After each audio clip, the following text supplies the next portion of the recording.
Committee on Parole is called back to order. The time is 11:35. Our remote location is at Richland Parish. With the staff at Richland Parish, please introduce themselves. Deputy Warren Jackson. Thank you, Deputy. Our next case is Mr. Anthony Mealey. Mr. Mealey, would you give us your full name and your DOC number, please?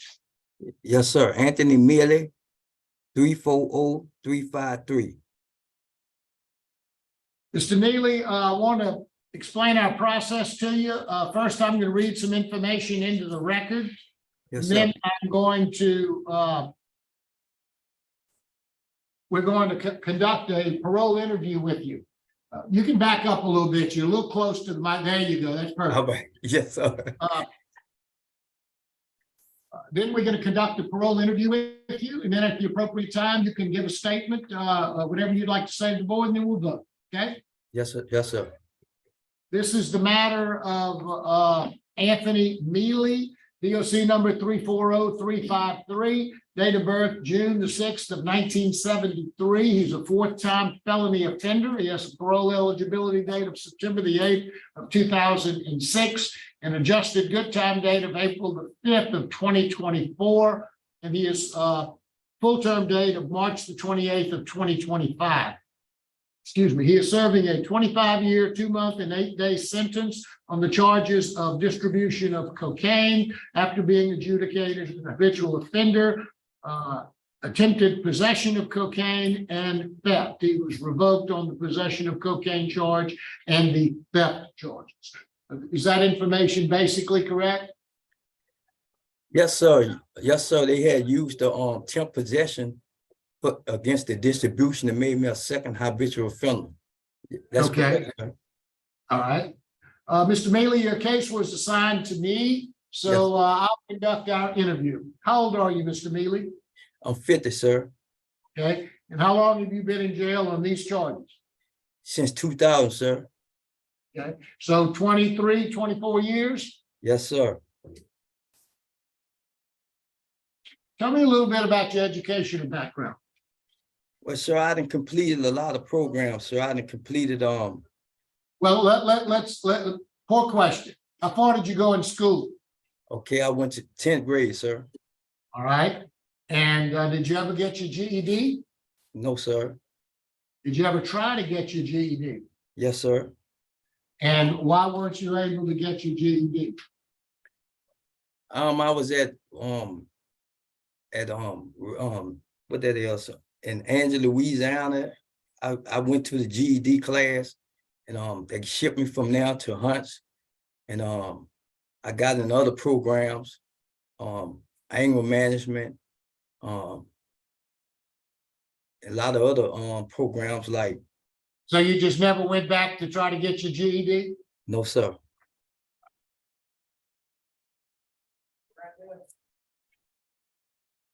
Tell me about your drugs or alcohol involved in any of your offenses? Yes, sir. But at the time I was using cocaine on the street. That's why I was selling. That's why I got caught up selling drugs to support my habits. Let's talk about your drug use. When did you start using drugs? I was around 20 years old. What did you start using? Smoking marijuana, and from marijuana to cocaine. And how often did you start using cocaine? It got to a habit that I was using it every day, sir. Have you ever had any treatment on the outside? Yes, sir. What kind of treatment have you had on the outside? I went to the program down in Baton Rouge, to the like a substance it was like a out clinic down there, like for substance abuse and users and stuff like that. I stayed in that little program. Outpatient clinic? Sir, It was outpatient or did you go inpatient? it was outpatient. And how long did you go to that program? When? About 2 months. How long ago was that? It been a long time, sir. It been before I was incarcerated. Now, you've got a extremely poor criminal history. You've been arrested 8 times as a juvenile, 18 times as an adult, 5 felony convictions, 7 misdemeanor convictions. Why so much crime? I was on drugs, sir. I ain't gonna lie. I had a very bad problem on drugs. That's why as I've been incarcerated, I haven't been to anger management. I've been to NA, AA. I've been to living in balance, risk management 1 and 2. I done completed all that, Money Smart, all them type of programs. Okay, well, let me ask you a question. Now, you came before this board several times, but you came back in 2018, you were granted a conditional parole, Yes, sir. conditioned upon your completing a substance abuse program, and you got kicked out of the program. Why'd you get kicked out of the program? Okay, let me explain it. Me and the guy got into it, and like I told the parole board when they kicked me out, they never wrote me up, sir. I never got a write-up. They just believed that the guy, what he said. All right, they locked me up Sunday and told me they was gonna put me on investigation. Okay, but they shipped me that Monday. They shipped me to Tensar. That's when I went to Tensar, and then Warden Pat Smith, and I had wrote an ARP and let them explain to them about I had made parole, and the only way they can take my parole is due to a disciplinary. I said, ma'am, I never did kind of disciplinary report. So why is you housing me in Tensar like this here? You know what I'm saying? She talking about she ain't had nothing to do with it. Okay, so when I put the ARP, the board had and already took my parole, and I'm telling them, I'm like, ma'am, I didn't do nothing. I ain't get a write-up or nothing. She said she don't want to hear it. They put it in the computer or something, like me and the dude with organ saying I threatened to kill him and all this stuff here. All right.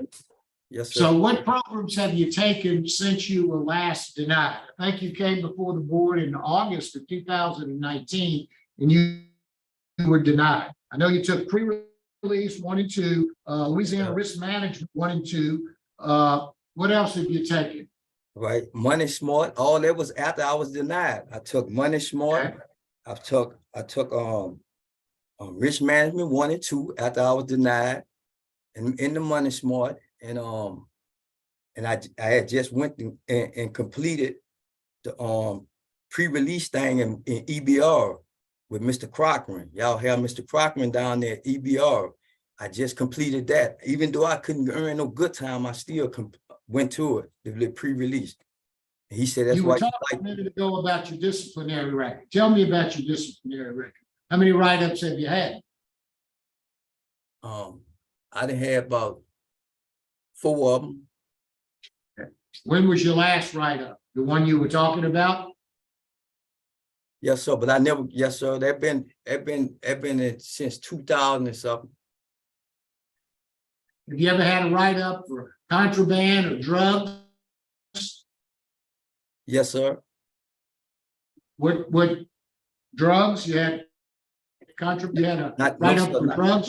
not for drugs. It was for like a tattoo gun. All right. Tell me what your plan is to be. If you were released, where would you live? I live with my mother at 2837 73rd Avenue, and I have a job with Parole Stewart. That's my auntie. She do landscaping and irrigation company that she have, and plus she have a cleaning service. Now, what is your plan to stay sober? My plan is to stay sober, sir. They gave me 25 years for 1 rock cocaine that I sold to an undercover cop. Sir, I'm not messing with that no more. That then woke me up. I hit rock bottom. That's what helped me hit rock bottom. I believe that and I accept that.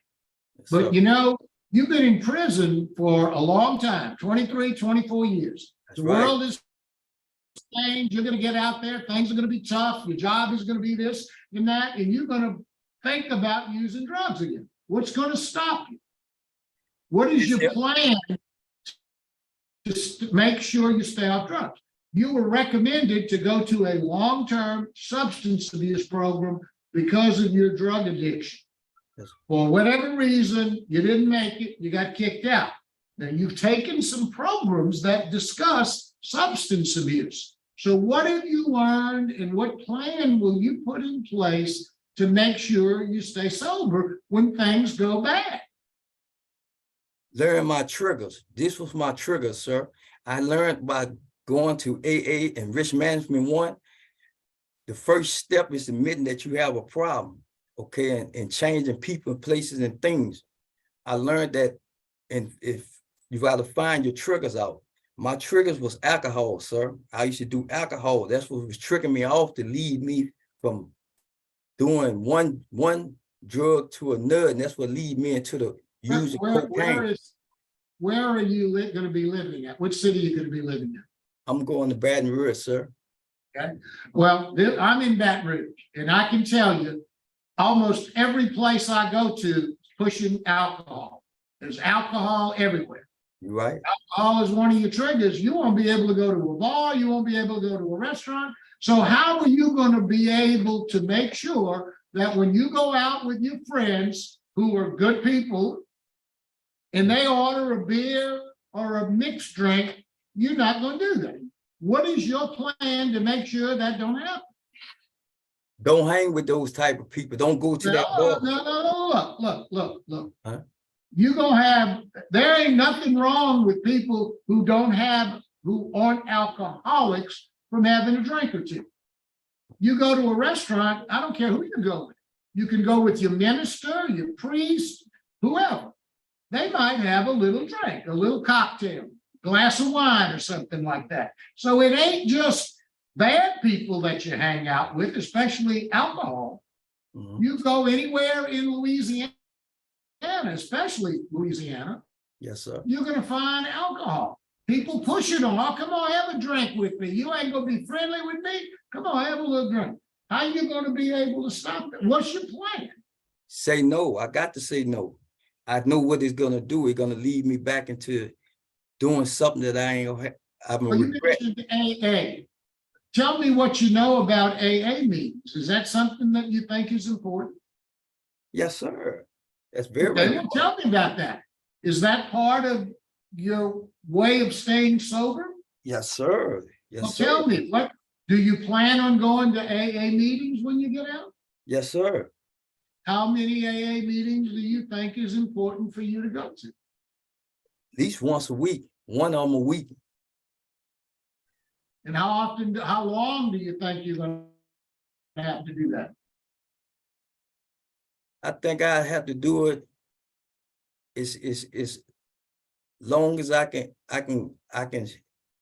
stay recovered. So I gotta stay participating and stay active in some type of program that can help me to stay sober and hang around the right people. Give me a sponsor or somebody out there that I know that, you know. You've learned some things while you've been in those classes. So when I ask you what's your plan to stay sober, you're going to get a sponsor. Yes, that sir. Important to you? Yes, Go sir. to AA meetings. That's right. Yes, sir.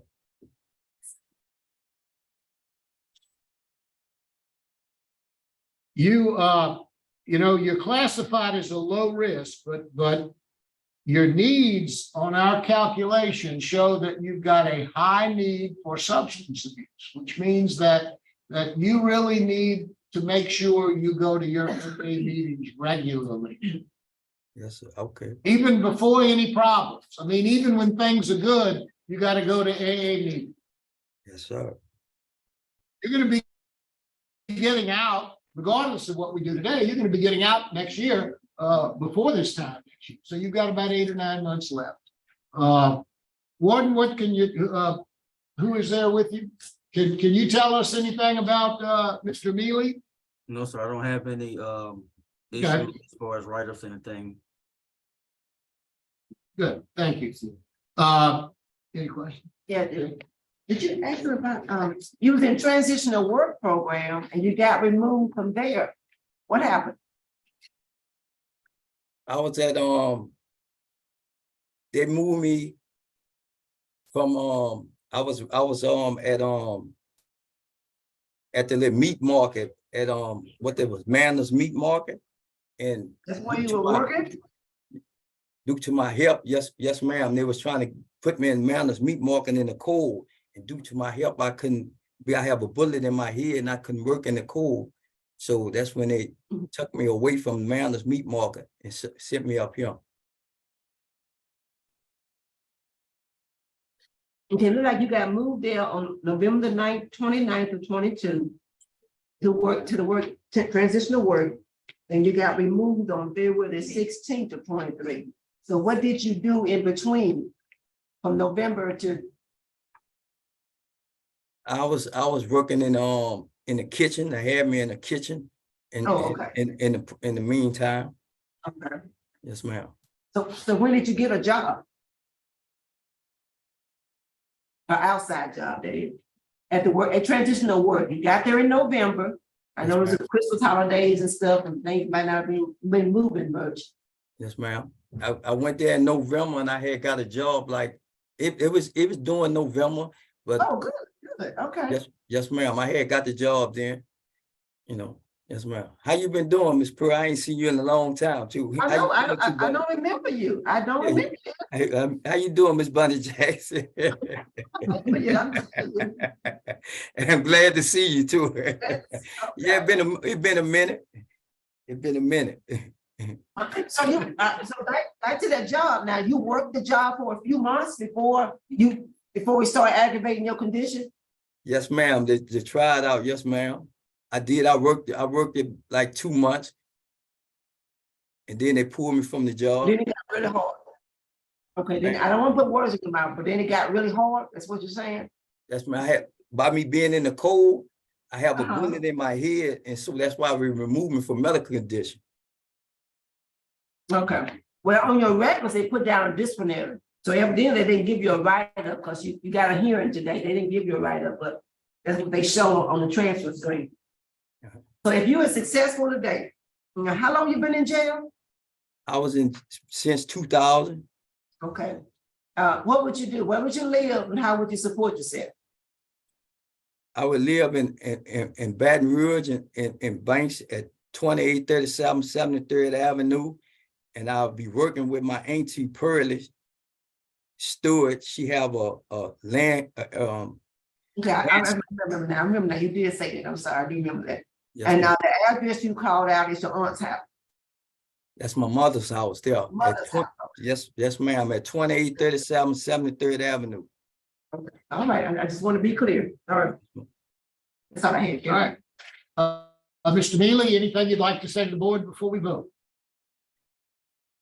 All I can say is I need y'all to, no matter what I say, I just need y'all to let me show y'all that I didn't change and give me the opportunity to show y'all that I didn't change after all these years being incarcerated.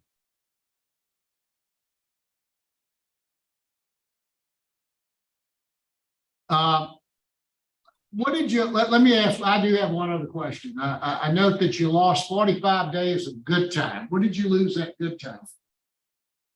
I lost that good time for a fight at DCI. It was weird. That was like in 07 or something around that time. You never tried to get that back? No, sir. All right. So go ahead. Anything else you'd like to tell us before we vote? No, sir. No, sir. Now we're ready to vote. Mr. Mealey, I enjoyed our conversation. I think you've been pretty honest with me. I think that you do have a handle on what your problem is. I think that some of the classes that you've taken, especially in the last year or so, maybe have sunk in. I think you do understand about AA and you do understand about some of your triggers. That trigger being alcohol, I think that's a serious trigger for a lot of addicted people. And unfortunately, in Louisiana, alcohol is everywhere. It's easier to get alcohol than it is to get other drugs. So that's a real concern. But it sounds to me like you've been in prison for a long time. You learned a lot of things. You do have high needs for substance abuse, but you are a low risk. My vote today is to grant your parole with the following conditions: that you attend at least 3 AA meetings per week, that you have a curfew from 9 p.m. to 6 a.m., that you get a job, that you will stay. Is it your mother you said you were going to be staying with? Yes, sir. And get a job with your aunt. And I'd also like to see you report to your parole supervisor for weekly for the first 30 days, just to make sure everything's working okay with you. All right? Yes, I'm sir. just one vote, so good luck to you. All right, thank you. Ms. Jackson? All right. Ms. Mealy, I think you've done well today. I enjoyed talking to you. You've done a good program. You've been in prison a very long time. And I think you're ready. So my vote today is to grant with the same conditions as Mr. Maribel. Thank you. Ms. Wise? Mr. Anthony, Mr. Anthony, Mr. Anthony, I'm telling you. I don't know. I'm gonna take a chance on you now. I feel like I am taking a chance on you. I believe you can do it. I don't know, I don't know. But I would like to see you get my vote is a grant for the reasons already stated, and that you undergo a substance abuse evaluation. And just stay with that person. You need somebody to talk to, one-on-one, and because you've been out a long time, and share your thoughts. If you get with a counselor that you don't like, you ain't jiving, you can fire that counselor and go find you somebody else. It needs to be somebody you're comfortable talking with. Best wishes to you, sir. Thank you. Mr. Mealy, your parole has been granted with the following conditions. You get a substance abuse evaluation and counseling. You're to attend 3 AA meetings per week. You to report to your parole supervisor weekly for the first 30 days, and you'll be under a curfew from 9 p.m. to 6 a.m. Good luck to you, sir. Thank you, sir. All right. Thank you. Thank you.